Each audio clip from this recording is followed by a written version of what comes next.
Dear ERISAT viewers, today we'll have a special program in English. We will be talking about the demonstration in Embassy of Israel and Denmark, and also the meeting of Jonas and then Captain with the staffers of the White House and their impression. So I would like to welcome my guests, Jonas Waldo, Abel Takla, Abel Ambessa, and then Captain Eritrea. Thank you for coming to ERISAT. Thank you so much, Hanoka. Thank you, Hanoka. Thank you for having us. لو بزمنا ممزنني حدا جigna ፖለቲከኛ ዝባሃል ወይ መራሒ ጅግናኒ ሃገር ዝባሃል ብስለት አእምሮ ዘለዎ ብስለት ፖለቲካ ዘለዎ ጸላ ዝነበረ ናፈታው ዝግይር ፈተውቱ ዘብዝሕ ሩሑቅ ዘለዎ ዘቅርብ በረኻ ኮይኖም ብረት ዘዋጣውጡ ዘለዎ ንዑ ዓዲ ሰው ሰላም ሳይተዋዳዳሩ ዝብል ዝቆርየን ተሊውን ዝእስስ ዝተበደለን ተሊውን ዝኽሕስ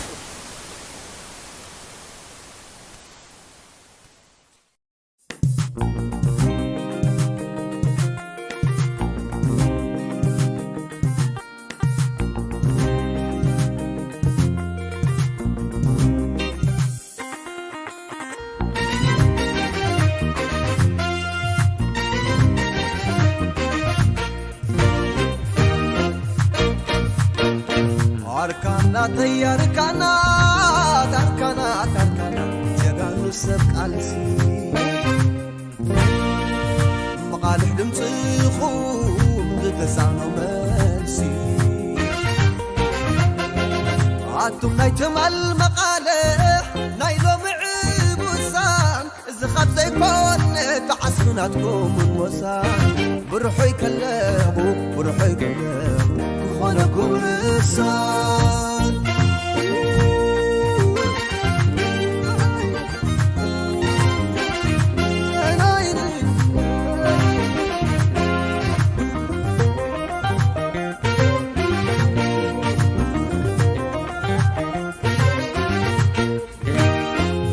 arkana tay addaye sabtari saqiya ala zabhratkum sabtazni inna zikratkum nakhwi gudan akhanday aghlatsani arkana tay arkana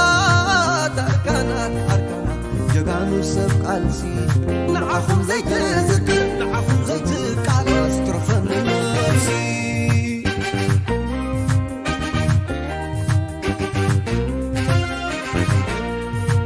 أنتم يا تاتين حجر الهسب كول تلكمنا هندبات وزبن دمتقوم طعموس من وحشان أي مبارك دمون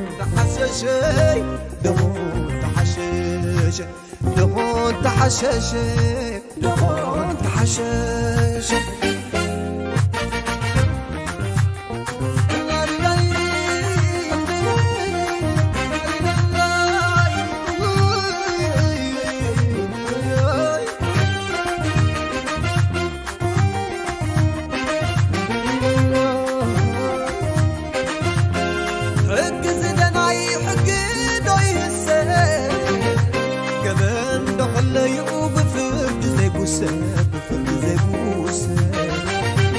أنتم معتب هاجر هزبا ويعلمكم ودايكم دخونا ذكر بابايتم زي العلبان ومن مكراي غيّم معايب النبرة لالو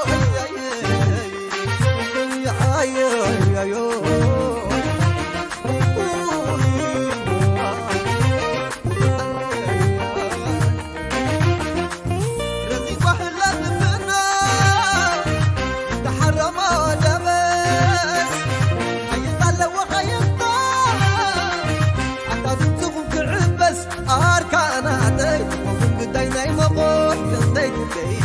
أنا عصمتكم بركم يترفضك بريان ومحب زايفتي سلامك أقبل ضغط على حراتي يترفضك بريان ومحب زايفتي سلامك على حراتي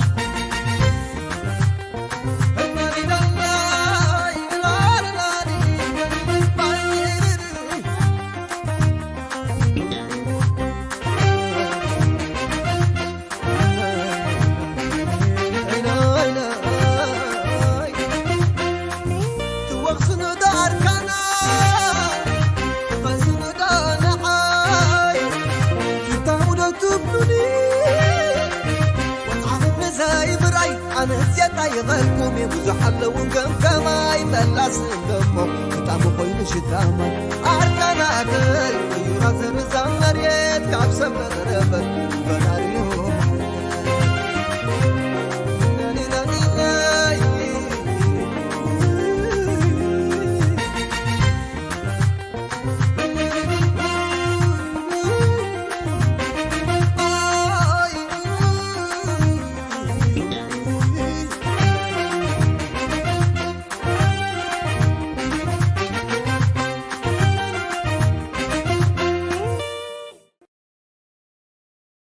Finally, today you guys have it in English, right?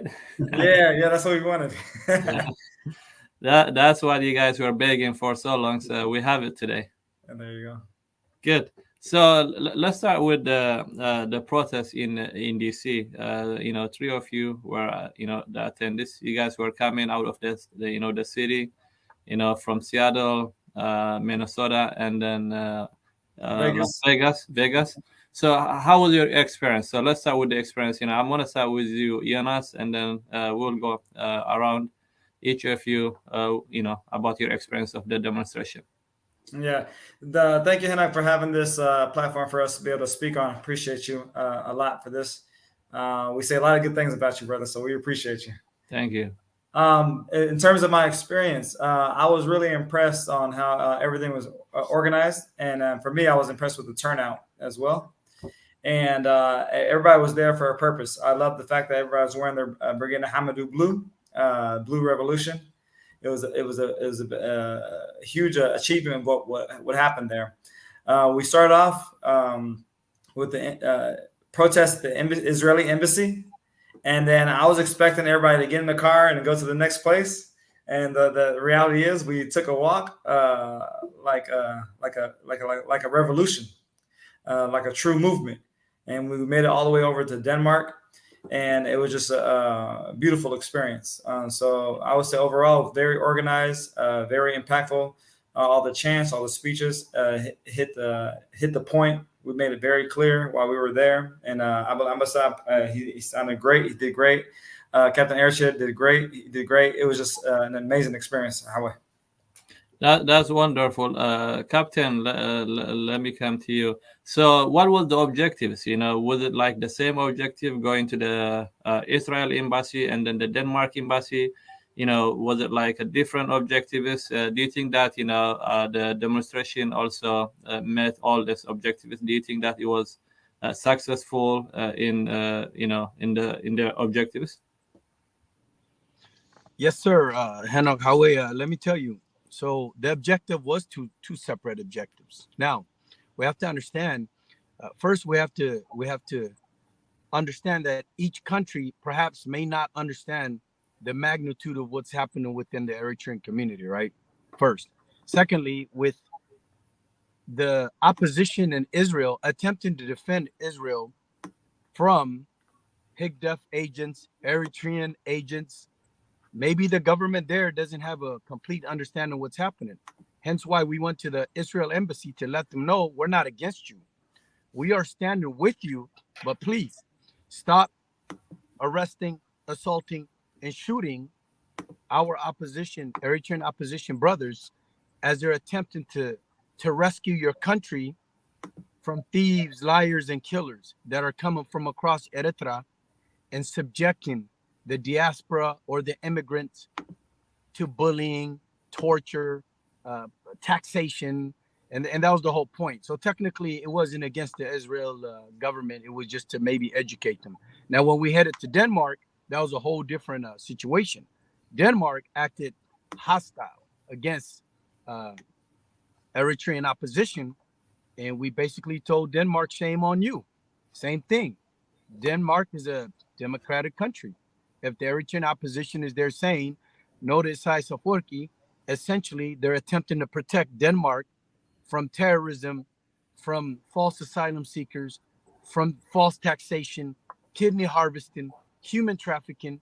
That's what the whole point was of going to Denmark.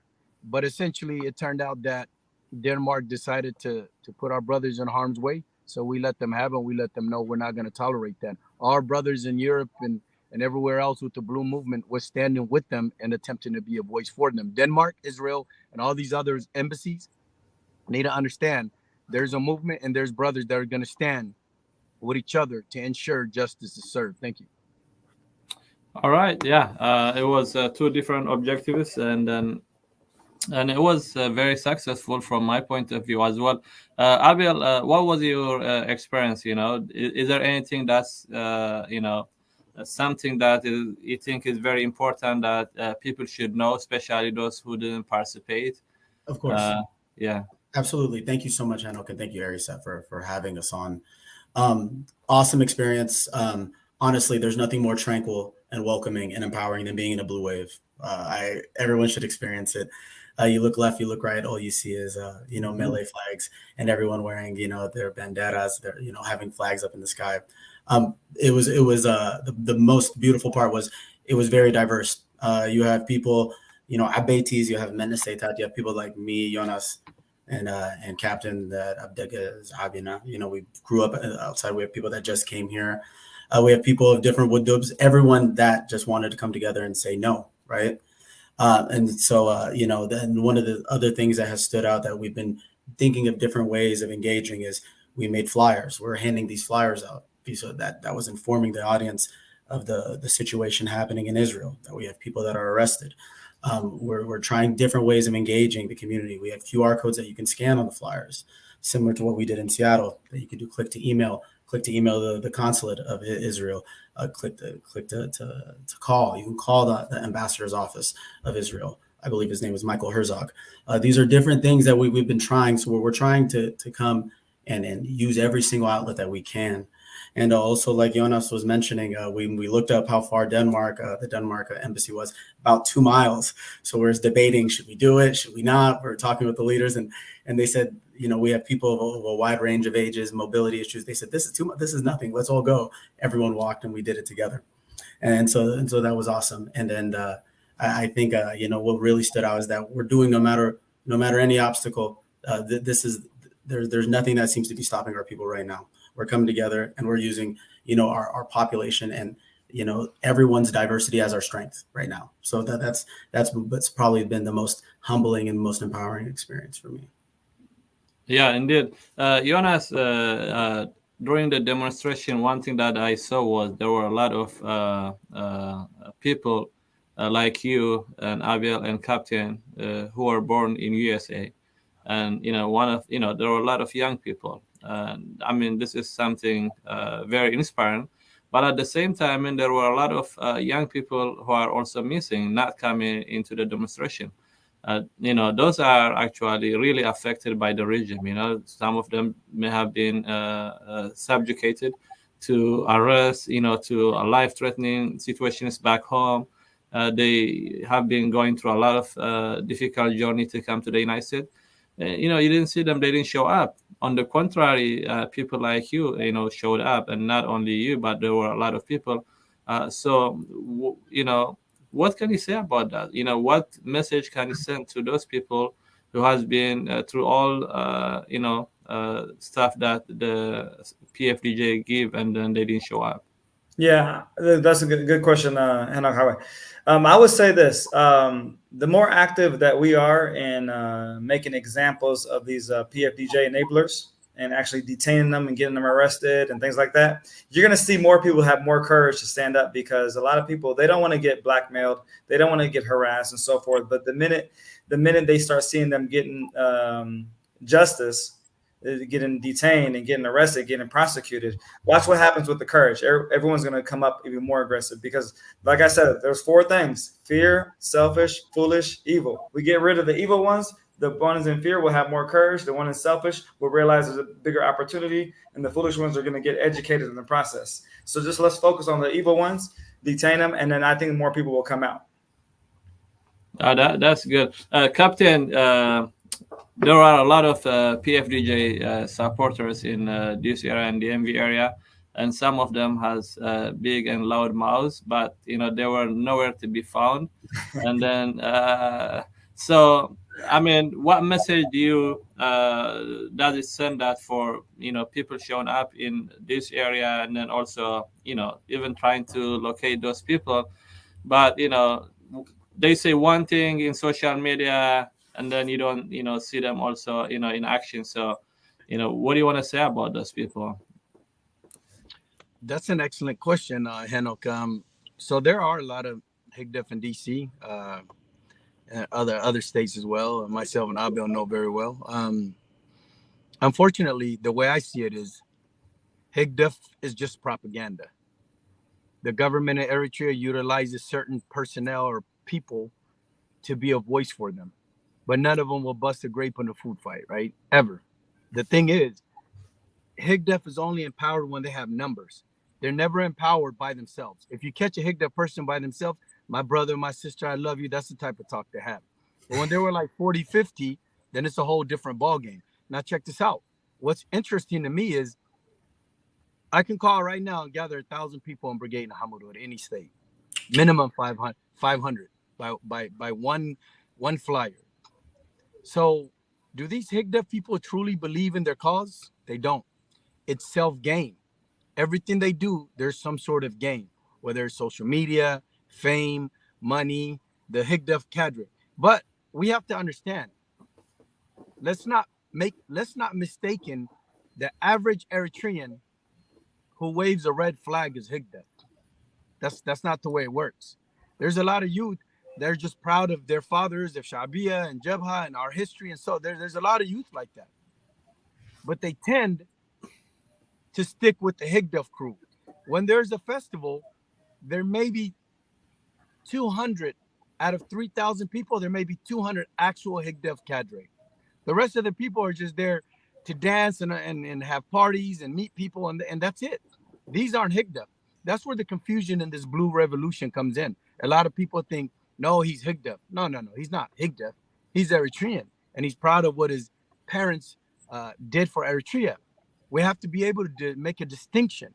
So when you speak against or attack certain individuals, that shouldn't be the point. The point is to draw them into the blue revolution, teach them the history of Eritrea and what each flag means and what the history of Eritrea is.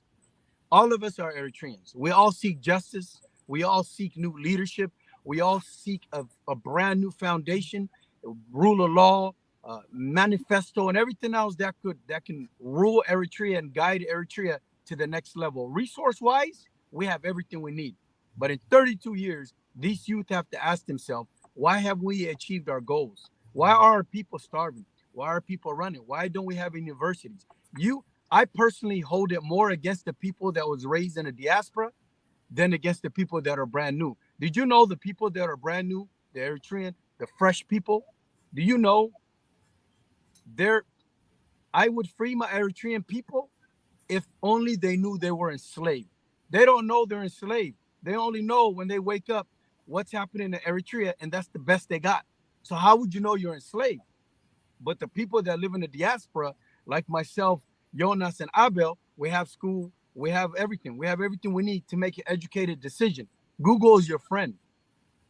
GDP of Eritrea, 2.6 billion. GDP of Ethiopia, 111 billion. Why? These are questions you have to ask yourself. Why is potash mining for the Afar region being mined by an Australian company that's called Dankalia? Dankalia belongs to Eritrea. Why is the Kunama gold going to Canada? Why isn't it going to Eritreans? Why is there a 40-60 split?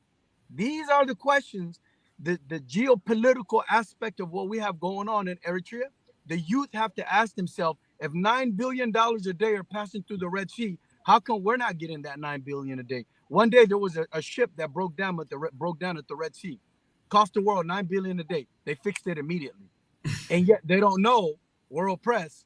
They don't know we're underground. They don't know we're escaping through Libya. I call nonsense. I think the world knows. I think the diaspora knows. They just choose to be blind. And we're here to wake them up. And luckily for us, the whole world, this whole blue revolution thing, Manifest Eritrean. It's an Eritrean movement. And we're in no man left behind ideology. We're just bringing the more people in. And the more Eritreans that get involved, the more the regime is starting to be afraid and send things our way to dismantle our movement. Thank you. All right. So Abiel, with this the blue movement right now, of course, a lot of people were able to know something about the stuff going on because it's just all over the world right now. But a lot of people also didn't understand what is happening. Not only Eritreans but also foreigners. So they don't know. They think that why is all this violence? They say that why is all these things happening right now? Why is all the festival is shutting down? This is the question that has been asked. Of course, journalists and media personalities, they try to answer, but the way they see it also, they see it from both perspectives. So what do you want to tell to those who have a lot of questions about the blue revolution? It could be Eritreans, youngsters who are born here, because a lot of they think that like Brigadier Nahamadu is like a terrorist or doing something to harm the Eritrean identity, trying to harm the Eritrean nationality. So because that's what is propagated. So what do you want those people to know about this blue revolution? Of course. Great question, Hanoka. I want to start by saying this is an organic Eritrean movement, Eritrean. This is started organically by Eritreans, and this is honestly just a natural evolution and manifestation of severe oppression. If you look up in Eritrea's global slave index globally, Eritrea is ranked second just behind North Korea. The regime has made Eritrea unlivable. Even though people don't have the rights to vote, on national elections, people have voted with their feet, with how many people are fleeing every month. And so what has naturally happened and has naturally curved is that the oppression has now infiltrated all over the diaspora. We have intimidation, we have extortion, we have blackmail, we have violence coming from these embassies. And so after all of this time, it's finally the people have stood up and they're saying no. They're saying, and they're saying that you have exiled us from our country. We will exile you from our host nation. You will not come here in a nation that has sanctions against, Red Sea Trading Corp, Hadri Trust, Hagos Kisha, against Filipos, Abrahakasa. You will not host events that will be raising monies. You will not be doing machete dinners and doing fundraisers. We won't allow it. We will be protecting the host nation that has given us a dignified life, and we won't allow this. What these people need to know, we're not terrorists. We come in peace. We're just using every method to make sure our voices are heard, whether it's civil resistance, whether it's protesting. Some of the other tools that we've been doing before every single protest, we've been doing the Plan A option here in Seattle with Free Lampedusa. I can attest because I was supporting these efforts. We've contacted the mayor. We held meetings with the mayor. We contacted the governor Inslee. We held meetings with the governor's staff. We contacted as well as the state representatives, as well as the senators and the attorney general. This is what I mean by every single angle every rock has to be turned. We're using all of our resources, informing the people, informing politicians, as well as diplomats who we are, working with local police. And so what we're trying to do is essentially eliminate and cut off the tentacles of this regime. The regime has been siphoning from the diaspora. Earlier, Dawid mentioned the GDP. Approximately, we know Higdef doesn't really publish their finances and whatnot. They assume approximately a third of the GDP comes from outside, whether it's from Klita Committee or 2%, or whether it's from Machetes, some of these fundraisers they do, pledges they do in the name of cancer research and whatnot. We're saying this has to stop. We will not allow our host nations to enable. We will not be intimidated. We will not have people, infringing on our democracy while we live out here. That is the core of the Blue Revolution. What we're trying to do is restore order. What our forefathers and our parents and our siblings and some people that are protesting with us have fought for, which is a democratic nation that's being ran by the people and it's for the people. Thank you. Mm-hmm. Yeah, that's good. Yeah. Jonas, so let me come to you. During the same day where the demonstration happened, you and Dawit were able to meet with White House staffers. So does that's something great achievement for us, for Eritreans. So how do you meet at the at the White House, or how do you guys were able to manage to get to that meeting? Yeah, thanks, Hannah, for the question, and I really appreciate, Abel, the response you just gave right now. You hit it. You hit all the points too on that, so I appreciate you. In terms of the White House, Hannah, is pretty much you have to pass the security clearance, and you have to be invited. And we were invited, and we passed the security clearance. And then when we before we went there, we didn't want to tell everybody about it just yet. When we knew that we were able to go. So when we got to Denmark, I reached out to Captain. I said, go ahead, you can announce it now, because the protest was nearly over. But we had to get back because we had to change our clothes and everything, get suited up. And so we had to get back to the hotel. And then we just walked, 3 miles or something like that, two or 3 miles. And so we had to, and then it's hard to find a rider. So we had somebody drive us back. And then we were able to get ready, and then we were there on time. So it worked out pretty good. So the short answer is invitation and clearance. Yeah. So the question comes in: how do you get the invitation? Through building relationships. We're in diplomacy. Yes. So yeah, that's what I want you to talk about a little bit. Yeah. Because that's the most important thing. Because absolutely. One thing that we as Eritreans lacking is having a good diplomatic relationship. Everywhere, not only in the United States but everywhere. But you guys have been working. 3 of you were trying to work on diplomacy. So just talk a little bit about the work that you guys has been doing behind the scene. Yeah, so this relationships that we have is probably like 4 years old, I would say. It's been a long time, and so throughout the whole world, we have relations with different governments and different agencies, even here in America and so forth. And so the idea is just to build a relation and just speak the truth. And the reality is, Hegdef, they're trying to do the same thing, and they do the same thing, and so it gets uncovered. They see the difference between the two when they meet us, and so it's obvious that PFDJ and so forth are an oppressive country, and what they're doing to their people is 100% wrong. And now the world is able to see the real Eritreans. They're able to see the people who care about their people.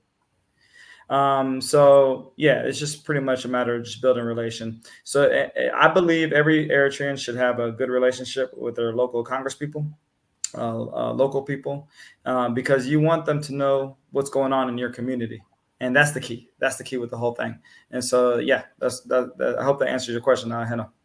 Yeah, I think that's very, very important. That's why we are also, lagging behind the regime, because the regime has everything, the resources, the network. So we are kind of starting from scratch to build all this diplomatic relationship. So, Captain, tell me your experience. How was it, getting into the White House, meeting the White House staffers, and how does it feel? Do you feel that some accomplishment? What can you tell me your experience? Thank you, Henoka. Yeah, I've been to the White House twice before with the science, technology, engineering, mathematics program, STEM program, with hosting the youth in America through a military program. But I've never been into the West Wing, where the president and the vice president with Jonas. That was amazing. That was something new. The key is to make a connection with staffers that can relate to what's happening in our country. If I go with a certain staffer and it doesn't relate with what we have going on, then it's just like, okay, well, you went to the White House, but what did you accomplish?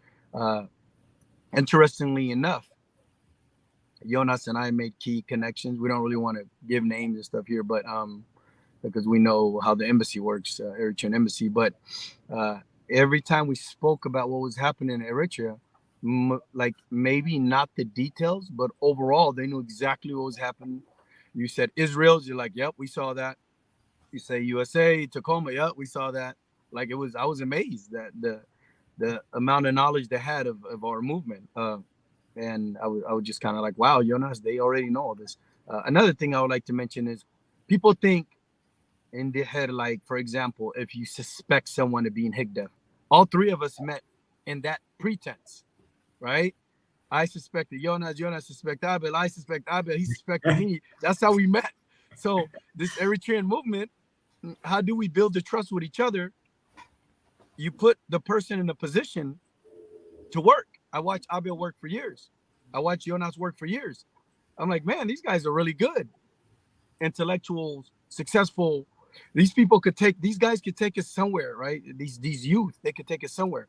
I do everything with these guys. We have groups behind the scenes, in front of the scenes. There's so much that if we shared with the world what we knew behind the scenes, you guys would be astonished. So now, obviously, we can't do that because there's a lot of things that we can't share. But as far as going to the White House, I don't think this will be the end of it. I think Abel, myself, and Jonas are going to keep pushing forward. But to experience the White House, to answer your question, amazing, legendary, astronomical. To go in there and there isn't, you can scratch your nose without them knowing, right? The fact that him and I were at the West Wing and every camera was on us, all satellite, everything was on us. Even the cafeteria. Yeah, and they told us, there's like, the minute you get near that door, every camera on the entire planet or entire USA is on you. Just so you know, in America, that's the most videotaped point at the White House, right? So I was like, wow. So I better not, scratch my face because they're watching us. Secondly, they're very inviting, very, very nice people. Professional. Very professional. But one thing I learned is never enter the White House without a suit or tie. I learned that. I saw everyone in there. If you don't have a suit or tie, do not enter the White House. Everyone in there, including the baby, children, even the janitor has a suit and tie, right? So I was telling Jonas, I was like, hey, it was hot. It was hot in DC. I'm Washington now. So obviously it was hot. And I was like, Jonas, I don't think I had a suit and tie, but I didn't wear that. I just wore a very nice shirt. And I looked around, I felt very underdressed. And I should have known that from my previous visits. This is just for any Eritreans that happen to go there. Also, I told the staffer, the Eritrean embassy, we're all Eritrean, but we have this ideology that the Eritrean embassy only serves Higdef. Well, no, Eritrean embassy is supposed to also serve Ta'amti, but we don't press that issue.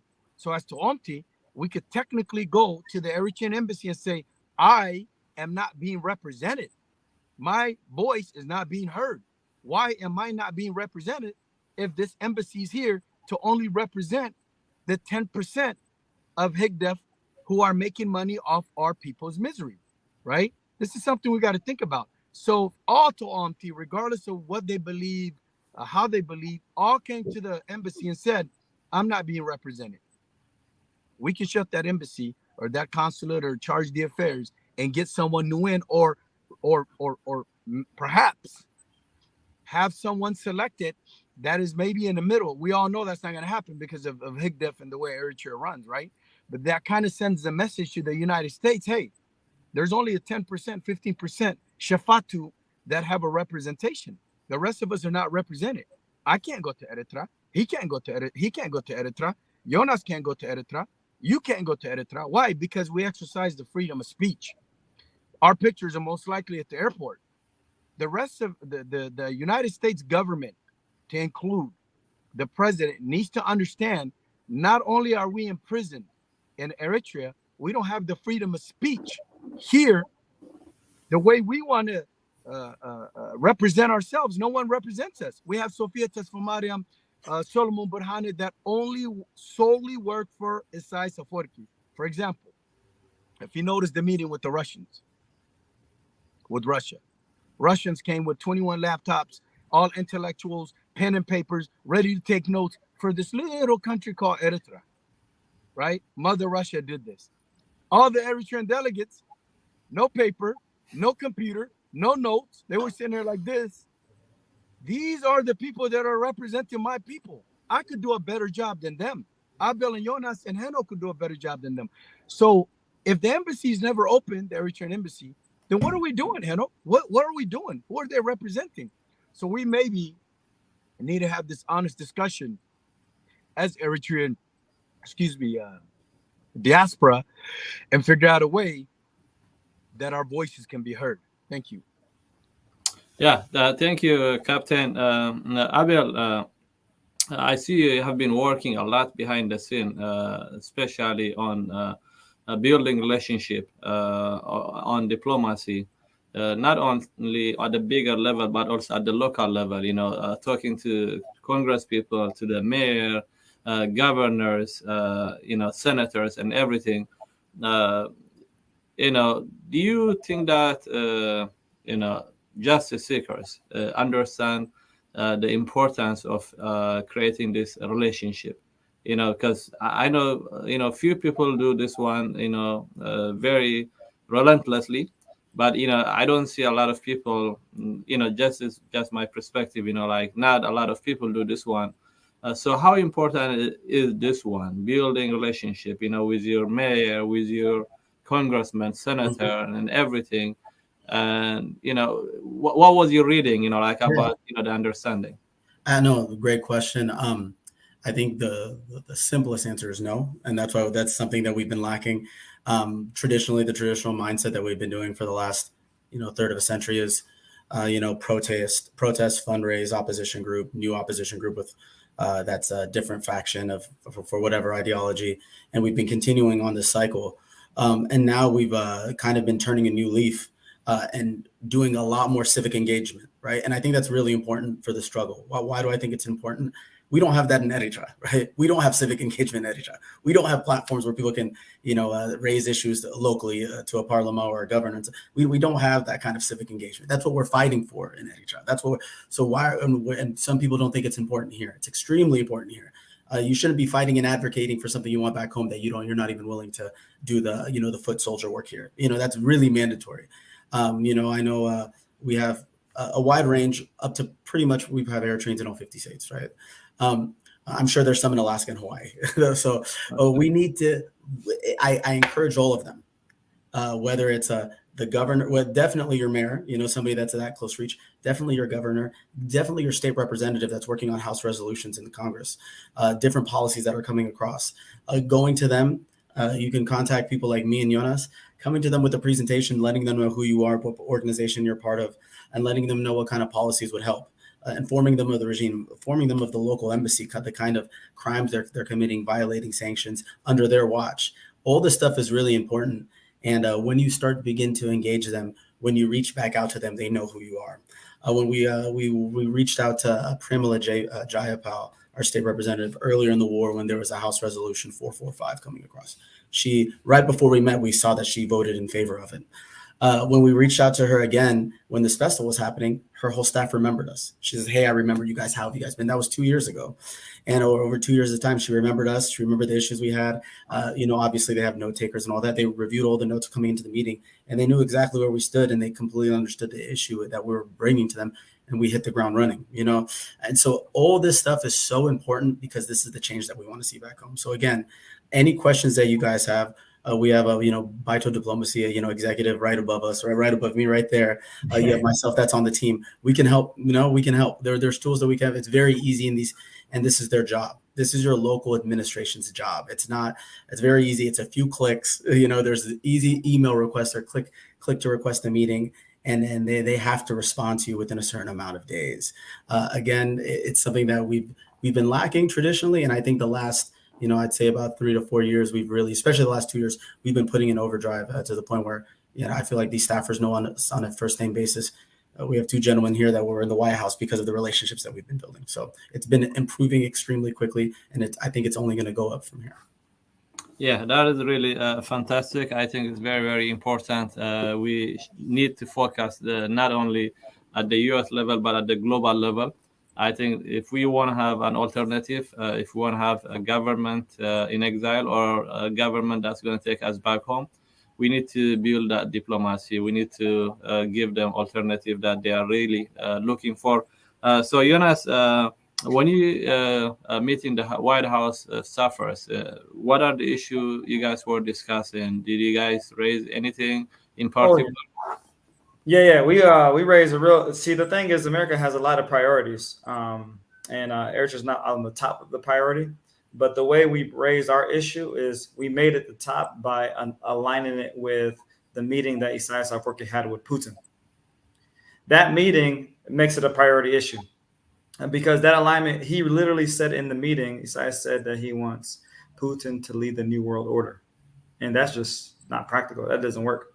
And he even said that Isaias would help him with resources in terms of human resources, and also with in terms of anything that they need. So that means Eritrean's resources. That's what that means. And so with that being said, the way I communicated this was, look what's going on in Niger, Burkina Faso, Mali, and so forth. Notice it's in the western to central part of Africa. It goes across to Sudan, Ethiopia, and then it hits Eritrea. So with that being said, this is a dilemma. This is a dilemma. And the reality is we made it very clear. There are agents on U.S. soil that supports the Eritrean government. It's that clear. And so we were speaking to one of the national security staffers on that. And they were very interested in knowing more and understanding more, which they knew enough. But we're going to have those special contacts and so forth to be able to really lay it out there. So we're trying to make it very clear that this blue revolution is real. They asked about we explained about the flag, 1952 flag. That Hegdev will tell you that was given to them by the Federation, or that was given to them by the UN. That's what they would tell you. They'll lie. But the reality is it was selected by the people of Eritrea in 1952, which is the last time there was a democracy, a parliament, and so forth. So that's where we are. So I really appreciated their interest and their understanding. And I got to understand the structure of how we're going to be able to communicate and get our thing across is the key. And one thing I want to say, Henok, this is very important because you were asking about how we lack diplomacy over the years. As a community across the nation of the USA, we need to focus on our local communities and making them bigger, stronger, and working together. Because when you have a local community in a good stance, it's easier to speak to the local authority and to the federal authority in your state. Because they're going to see how many people you have in their district and so forth. You have more voters, right? That's why it's important to focus on your local community and grow them. Here in Vegas, our local community is getting stronger. I'm very happy with that. And I really appreciate Brigade Hamadou, because Brigade Hamadou, believe it or not, it literally united all the civic organizations, all the people that didn't know where they want to be, because they saw action. So action is the key, and then having a strong local community is key. And we need to encourage each community to work and be stronger and to be able to unite and work together. There's no time to. There's bigger things we got to deal with, is what I'm trying to get at. So that's what I was saying. But the meeting went very well.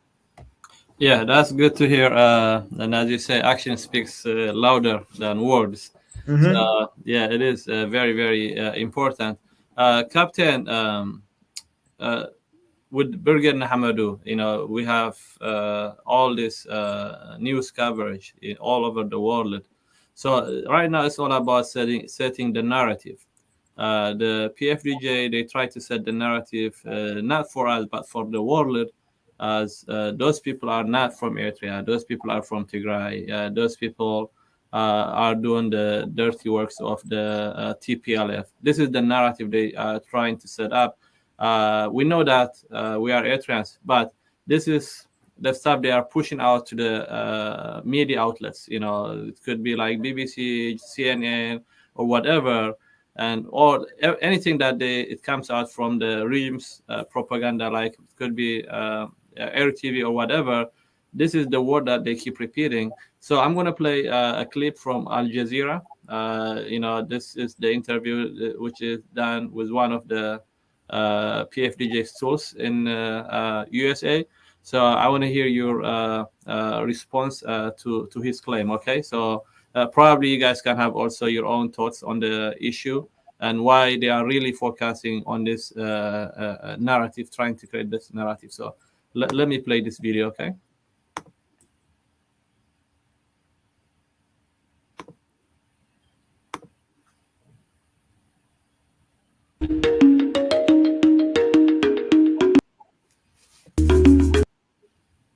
Eritreans have fled the country over the past 3 decades.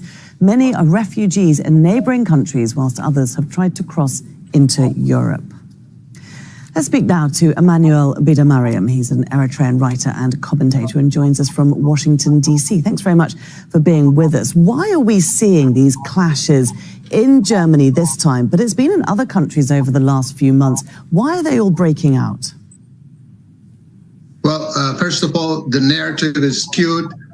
These are not Eritreans. These are people from Tigray that came as Eritreans. They are waving the Eritrean flag from 1952 during the Federation. They are intent on defiling the image of Eritreans. Eritreans have been conducting these festivals for decades, since the 1970s. This is how Eritreans came together in order to come together with each other, to network, to be educated about their countries and their cultures. These are festivals that are held legally. We conduct these festivals by getting permits from the states, from the institutions that we get the permits for. This are not done for political reasons. They're done for cultural, for coming together. This is what has been going on. Okay. The people that are I want to just put up one thing that you said there at the beginning, that you're saying these people who are causing the violence and not Eritreans, that they are from Tigray. How do you know that? What's the proof? Well, we know them. We know our enemies. These people have been attacking us, dressed with the Tigray flag, the red and yellow flag. Now they dropped it in order to defile, defame Eritrea, to destroy Eritrea's image. This are very funded very well. Okay. Sorry to keep interrupting you. I just want to really get to this point, that why you are so sure that they are from Tigray and they are not Eritreans who simply don't support the Afwerki government anymore. The people of Eritrea are educated. They're very. All right, so I think Captain, he's not here with us right now. He can give his input when he comes back. Okay, Jonas, do you want to go there? Go ahead, and then you can have your input after Jonas, okay? Sure. Yeah, I definitely want to tackle this one. This guy is wild, and I really appreciate the reporter when she asked him, "How do you know?" And then he says, "Very important question." Yeah, that's a powerful statement. And the reality is, me, Captain, and Abel are here right now. We're Eritreans, and we wear blue shirts, right? We say Brigade. We're Brigade Hamadou, right? And we advocate with everybody, and that's the reality of the situation. So for him to say that is crazy. And I'll let Abel talk about all the details of his character, of who he is, and so forth. Notice in the interview, he said the 1952 Eritrean flag. Now, all of a sudden, they're claiming the flag. He didn't say nothing about the UN gave it to them. He didn't say that. So he's accepting the Federation during the Federation time when they selected that flag. But it's just a very unfortunate situation. But here's how we're combating this narrative that they try to do. All we're going to do is keep recruiting more Eritreans to get involved with the protests and the activities. And then we're reaching out to journalists, investigative journalists. We're giving them information. And there's going to be a huge story coming real soon in a major newspaper very soon. And we're working on it right now as we speak. And then we're going to be given all the factual information. And then investigative journalism, real investigative journalism, they're going to corroborate the stuff that we give them. They're going to make sure it gets corroborated. And they're going to recognize, like this guy right here, he just got exposed publicly. He just lied publicly. And he literally is thinking that Eritreans, we can't protest against the Eritrean government. No, the people are already protesting by leaving the country. That's a protest in itself. So, yeah, that's all I wanted to add for now. Okay, so Abiel, why do you think the government is trying to create this narrative? Forget about the Eritrean people, for his supporters. So they know that, like we are Eritreans, they know that the government knows, we all know that. But the narrative they try to create for the international community right now is this: everyone who is opposing the regime is from Tigray, not from Eritrea. So why they go this far to show the world that, those are not Eritreans? What do you think is the strategy behind? I think it's because The regime right now is struggling to justify their legitimacy. Like Jonas has mentioned, 5,000, immigrants per month. Clashes. You have, some of the, largest thing we export is unfortunately, very sadly, refugees. All, especially in the EU, they get such a high influx of refugees. Now you have been seeing these, giant, extravagant, festivals with these singers that travel. And there's people that are protesting outside saying, we will not allow this outside of these festivals. I think the regime is struggling to legitimize themselves, struggling to show that they actually have supporters, struggling and feeling, insecure in their seat. They have been addressing us as, what is it? I think Yamana Gebra Meskel said asylum scum or along those lines. And they're stooping to new levels that I see them being actually very nervous. I have never, in all these years of, opposing the regime, I've never seen them reduced to this level. One thing I'm really surprised is Al Jazeera, respectfully, shame on them bringing this gentleman. I take it back, bringing this guy who's anything but a gentleman. You can go to Twitter and see some of the stuff he was posting during the war, posting inappropriate stuff about women, some of the allegations in terms of the sexual gender-based violence. He was using comments saying, "Oh, they would have loved to have that sort of situation with Eritrean men." Disgusting person, not a mature or intellectual that he should be brought onto any platform, especially Al Jazeera. Now, for this person specifically, him going around saying that these aren't Eritreans, these are from Tigray, this is the TPLF. This is the exact reason we're saying this is why we're protesting. The regime has stripped the people of any legitimacy to have a civic engagement, to debate, to voice grievances, to talk about, hey, this isn't how we want to be governed. Hey, this is the kind of changes we want to see. They've left us no option. This is what I meant by the natural evolution. This is why we say you have exiled all of our people outside into the diaspora, and we're going to be exiling you back into the country. And when we're done with that, we'll be exiling you out of Eritrea. You will not be coming to our countries, our host countries, raising money, pushing propaganda. We will not eat. We will not sleep. We will not sit. We will not rest until Higdef is removed. They need to know this. It will not stop. It's only growing. It will not stop. It doesn't matter if it's in Sweden, USA, Canada, Germany, Denmark, Norway, Australia, UK, Switzerland, you name it. We are everywhere. We are everywhere, and we will not stop. And that is why the regime is afraid. And so he can keep coming and speaking this garbage, but I actually commend the specific news reporter who completely disregards the lies that he's pushing and says, how do you know these, like Jonas said, how do you know these people aren't from Eritrea? I actually wish, I believe he lives in DC. I wish he would have came to the protest. I would have loved to see him pointed behind me at the Blue Wave in Brigade Nahamadu and dared him to say that we are Tigrayans or not Eritreans. Thank you. Yeah, thank you, Abiel. Captain, as I say, the narrative they try to push is those are Tigrayans. We know that they have been saying this one for 20 years, but not at this level. Now, everything they are trying to say is, like on their press statement, people going around the news media outlets, everything is just, they basically saying that those are not Eritreans. So, and obviously, the international community, they didn't know us. We know we are Eritreans, but the international community may start have questioning us, Is the government or the people working for the government may be right, or are they not Eritreans? So all these questions may be asked by, the foreigners. So how should we tackle this narrative that they try to create on diaspora right now? Not for us, but for the international community. That's an excellent question, Henok. Thank you. Sorry for the calls I keep getting.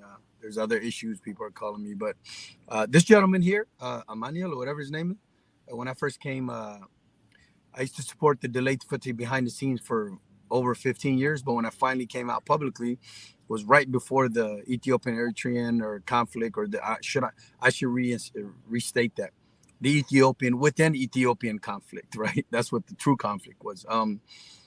When I came about, or when I came open publicly, this individual came out, like Abel said, and said that Tigrayan females should be sexually assaulted, that they like it, and so on. So we took action. We're like, hey, you don't represent Eritreans. Do not put Eritreans in that type of disrespectful, painted disrespectful picture of us. We Eritreans respect people. We have respect for our elders. We have respect for our neighbors. We have respect for all Africans and everyone else in the world. So what we did was we took action and we removed his book from Amazon. We made him pay. We made sure he paid for that. So we removed his book from Amazon. We followed him further and realized he had connection with Sofia Tesfamariam, the charge d'affaires ambassador, Solomon Burhane. This guy has a connection with them. He's always in pictures with them. He's an Uber driver. I remember that too. I know he's looking for fame, and I know he's looking. In fact, the information I got about this individual was he himself is not even full Eritrean. He's half Ethiopian himself. That's what's mind-boggling to me. But as far as proving we're Eritrean, everyone that knows me knows I'm Eritrean. Everyone that knows Abil knows Eritrean. Hanok, Jonas, our fathers fought in wars, and whether they were Shabia, Jabha, doesn't matter. The way my belief system is, even Shabia has a respected history, just like Jabha, right? Just because Higdef took over and rewrote the history and even oppressed the actual Shabia fighters that actually fought for their country and died for their country. That's my belief, right? So you can't judge all Shabia and Jabha and say they're all, no, Shabia is Higdef. No, that's not how it works. The Shabia ideology or whatever it was brought freedom to Eritrea, and these people are capitalizing off of that.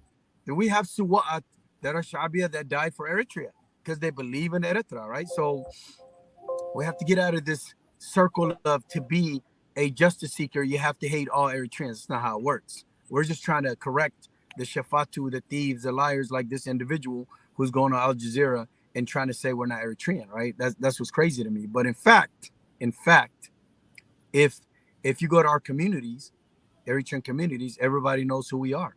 My job is not to prove to you I'm Eritrean. That's not my job. In fact, I don't want to prove to you that I'm Eritrean, right? Your job is to seek justice in Eritrea. It doesn't matter if I'm Nigerian or whatever. If I believe in Eritrea and I want justice in Eritrea, that means I'm fighting for Eritrea. How I fight for Eritrea is up to me. And it's up to you to whether align with my ideology or distance yourself from ideology. We have one commonality, and that commonality is we can do better in Eritrea. We can save our people, help our people. That's the whole agenda. The prize, the final prize, the goal is to create a better Eritrea, to have an Eritrea that's technological, to have an Eritrea that has a society of respect, self-determination, right? Freedom, rule of law, right? Where our mothers don't wake up. Why is it illegal for my Eritrean brothers in Eritrea to dream? Myself, Abel, Henok, and Jonas, we dream every day. We dream of a brighter future of success and wealth. Why can't my Eritrean brothers in Eritrea and my brothers and sisters, whether they're Islam or Christianite, have the same ability to dream and have hope? They don't have that. And that is our goal. Now, as far as all these media outlets, I've also been invited to Al Jazeera, and I'm eventually going to make it there. But I'm going to correct what is being said. We Eritreans are proud to be Eritreans, right? The only difference between us and Higdef is Isaiasism, to me, does not equal Eritreanism. Eritreanism equals Eritreanism. One man who's most likely not from Eritrea cannot define me. He cannot define my people, and he cannot define what Eritreanism is. I do not have to believe Isaias Afwerki is a god for me to be accepted as an Eritrean. This mindset is the reason why our people are backwards. The people, the Eritrean people, whether they're in the diaspora or in Eritrea, have been brainwashed to believe that this individual is the reason why they're Eritrean. We have no issues with Tigrayans. We have no issues with Amharus. We have no issues with Oromo, nothing. The only issue we have is in Eritrea, and we need to clean our house. Now, before, we stood and were a voice for the oppressed Tagarus and Amharus and Oromo. We did all that. Myself, Abel, and Jonas, front line. We took a lot of hits. We were called names. We were disrespected. But put yourself in our shoes. We're raised in America. When we see an injustice, whether it's in Tigray, Ethiopia, Eritrea, China, whatever, we're going to speak out. That's what we do. We were raised in America in a free country. So now that Ethiopia has some sort of peace, right? It's time to focus on Eritrea. I have a country. I have a people that are not free, that need help. I need to be their voice. I need to work as hard as I did for Ethiopians. I need to work double the amount of time and work to free Eritreans. We need to be a voice for Eritreans. Now all these other people attempting to send us to Tigray or Ethiopia, it's not going to work. No one believes you. Americans don't believe you. Trust me. You can come here. You could say they're Tagarus, they're Amharus. You could say whatever you like. I'm here to tell you everything that I'm hammering right now is about Eritrea. If you notice, previously compared to now, I'm so focused with my brothers. We are focused. I shouldn't say I. We are focused to what we're saying. Why is Eritrea in this position? Eritrea needs freedom. Now we have the ability and the movement and the support to hammer our thoughts where the world understands and accepts it. Any person that attempts to push us and say we're not Eritreans, you need to show us who you are. I have a history. I know 13, 14 grandfathers in Eritrea. I'm an original Eritrean. My parents are original Eritrean. No one can give that or take that away from me. Whether it's Muhammad Sada or the Gebre Mikael clan or whatever you want to call it. Only difference between us, we're not poisoned with Auraja, tribalism, religion. We're not poisoned. We're what you call Sada, a clear piece of paper. All we want the best for our people. You cannot poison us with your nonsense. Now finally, to cap this, most Eritreans, I've noticed, I could tell you their issue. They think more tribalism, Auraja, and Beher. They cannot compete with myself, Jonas, and Abel in geopolitics. Every person that comes to Eritrea, that comes on live shows, only can speak to you about tribalism or religion. They can never speak to you or debate you on GDP, why the world is utilizing Eritrea, Ethiopia as a scapegoat for conflicts. They can never tell you about the China Railway. They can never tell you about economically how we could better Eritrea.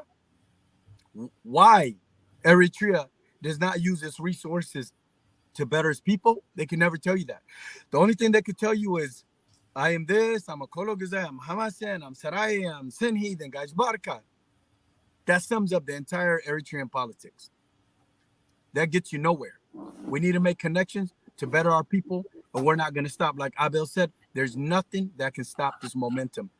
Get down or lay down. If you're in front of us, you're going to get laid down. So I suggest you join us or get out of our way. Thank you. All right. I think that's a good advice for people to take it. So probably, I'm going to kind of wrap up this thing, but, I will have one question for all of you. And then also last say that whatever you guys want to say. So Jonas, let me come to you.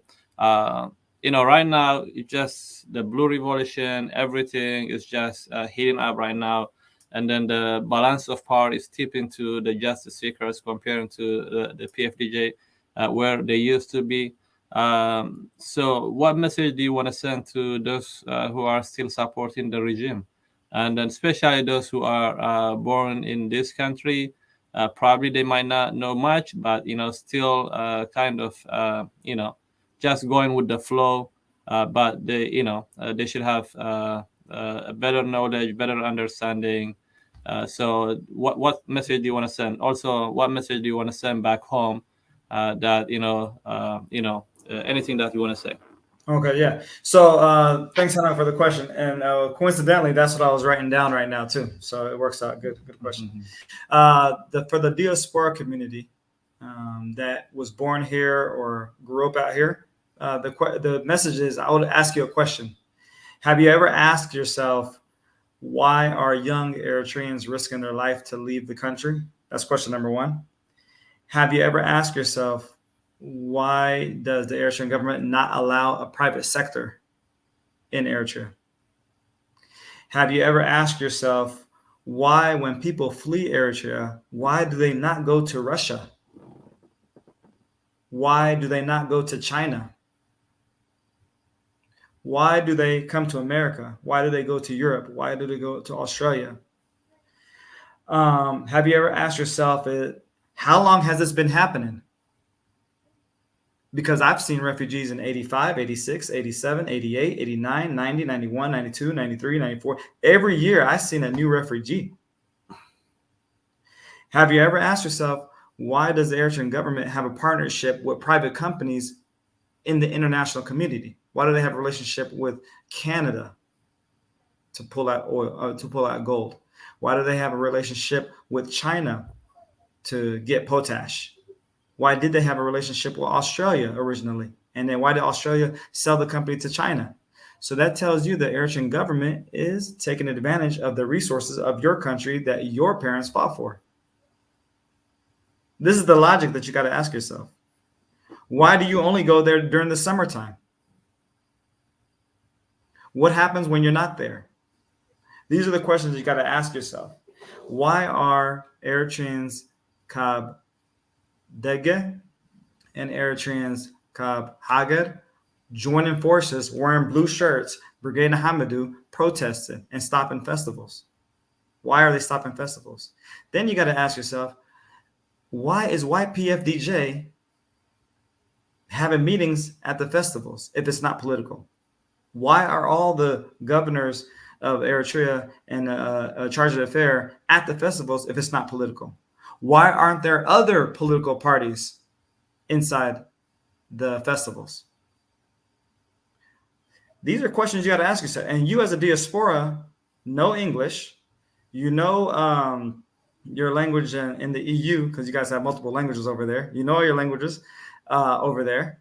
So you got to ask yourself these key questions. And then the answer is going to be Isaias Afwerki and PFDJ are taking advantage of the country and they're oppressing the Eritrean people. The only people benefiting are PFDJ leadership and the people who live in the diaspora, or who are we call enablers. That's pretty much it. People who go fly back and forth, back and forth, back and forth. You're benefiting at the sacrifice of all the other Eritreans. So guess what? That's why we don't want you to have a festival. We don't want you to benefit off the sacrifice. We don't want you to benefit off the sacrifice of Eritreans. We don't want money going back to the Eritrean government. So those are things I would say, Hanok Highway. And then the other point is a previous question you asked, which was important. How do we communicate to the international community about our situation in Eritrea? And how do we explain to them about Eritrea and Tigray and everything? Here's the reality. The reality is everybody knows, the international community knows, Africa has a lot of ethnicities. The lines, all the borders and so forth, was designed by colonial powers and so forth during those times. So with that being said, every country in Africa has a similar issue when it comes to ethnicities, especially on the border side. So we literally explain to them who the ethnicities are and how the relations work. And at the end of the day, it comes down to respecting indigenous rights and respecting human rights. That's what it comes down to. So as a society, we're going to be focused on liberating Eritreans. We're going to be focused on having good relations with Tigray. We're going to be focused on having good relations with the entire Ethiopia, Djibouti, Sudan, while taking out PFDJ and enablers and so forth who get in the way. That's what it comes down to. Thanks, brother. All right, thank you, Jonas. Abel, just your last thought. Where do you want to see this blue revolution in 6 months, a year from now? And then if you have any message to the diaspora or people inside Eritrea. Of course. Thank you so much, Hanok. Where I want to see this in 6 months from now, I want to see no PFDJ festivals and Blue Revolution festivals all over the place. I want to see us, doing different things to help outreach and uplift our community with these, with the way we gather, whether it's helping people that are newcomers, with their paperwork, whether it's helping them with finding jobs, whether it's helping them integrate them into the community, because it's more than just opposing the regime. It's also uplifting our own community at the same time. I want us to have speaking at larger platforms. We just had, Dawit and Jonas going to the White House. Mm-hmm. I want to see more civic engagement. Who knows? We can maybe get onto a global platform at a larger level. I see that for us, whether it's at an intergovernmental level, international level, I see that for us, where I see us creating so much noise that we have to, where we're creating so much noise, positive noise that we're being forced to be addressed at this international level. So I know that's in the future. For a fact, I believe that will be happening. And my message that goes out to, all the people that are still supporting the regime or on the fence, or the silent majority is really what I call them. If you have an Eritrea that's freer, if you have an Eritrea that's more democratic, that really just has more development. Let's be honest, basic infrastructure, basic utility, technology, STEM, the country, the world is a technological country. We have 1.4% internet penetration, the lowest in the world by choice, by design. It's nobody has internet. We want to see a STEM, science, technology, and math, engineering and math really grow. This is where the world's going. I work at Amazon. I would love to see this kind of data, I ask all the people that support the regime, if this was allowed in Eritrea, if business, they closed the import-export license, I think in 2004, 2005. If all of this was allowed in Eritrea, the only people that would benefit would be Eritreans. You would have a better Eritrea to go to. You would, as a regime supporter, you would have, more to benefit, So that's what I want to say. And my final message also is I really want to thank you, Henok, and ERISAT. For this blue revolution, you guys, you have been frontline. You've been making sure, you're a voice for us. You've been any protest, any news, any interview. You've been making sure that we've been getting awesome and amazing coverage for Brigade Nahamadou. You are a leader, in this revolution. You've been an integral part of this revolution. And I just really want to give you you and ERISAT, your guys' due credit. We really appreciate you guys. So thank you so much. I really appreciate for coming today. I think Captain is again disconnected. He's getting a lot of phone calls. So probably he already said whatever he want to say. So we're going to wrap right now. So thank you very much. Really appreciate for coming out and explaining the meeting that happens in White House and also your experience during the demonstration. Hopefully we'll have a similar conversation in the future to talk about your work, your diplomacy, and then other stuff. Again, thank you for coming to ERISAT. Thank you very much. Thank you so much. Thank you. All right, thank you.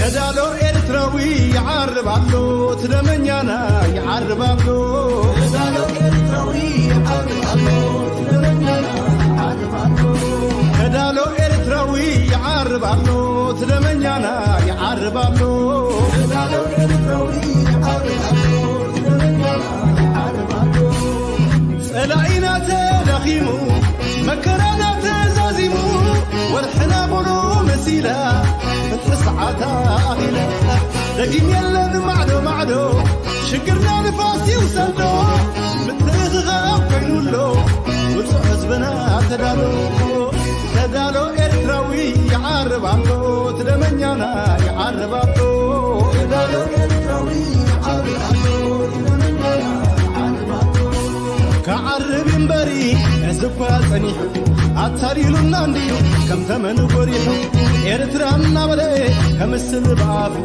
أي بديرنا نديو انتايك قديف سواري لوس أنا هب تنكيفو يسنابتالو بسدا قديفو تدالو إرتراوي يعربالو تدمنيانا يعربالو تدالو إرتراوي يعربالو تدمنيانا يعربالو ماني خايب تمرر زل خايب نمر لنا نقرم عدنا اخدم عيكريبو عبدن فزلنا مصانا ماني خيب تروبا زل خيب نمر لنا نقريم عدي تزي سقوقنا توحي وفردي مصانا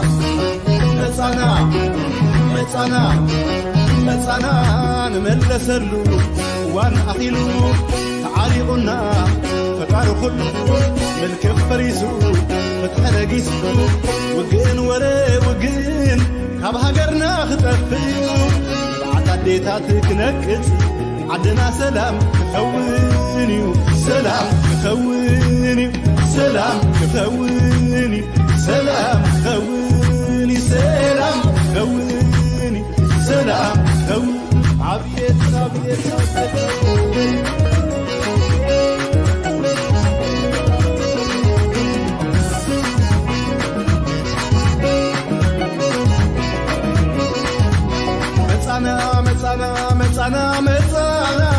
مصانا عدي مصانا نتوم زعق مسجينا قبيتنا في قد حزينا مسانا مسانا مسانا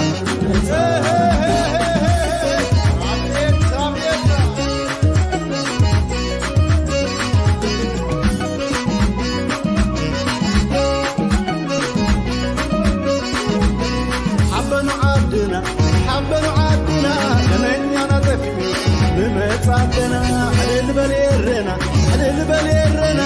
دفعنا بكتس بمصابنا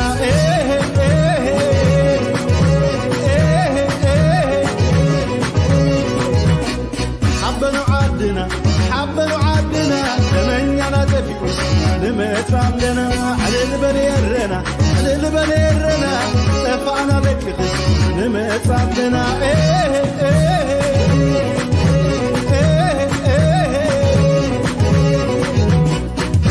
تدالوا قيدنا تدالوا سيرنا تدالوا عما تتفعلوا نحاوري حرستاي نقدي من سيحنا قديمكم تمهروا قبل شبرات فيكم حوروا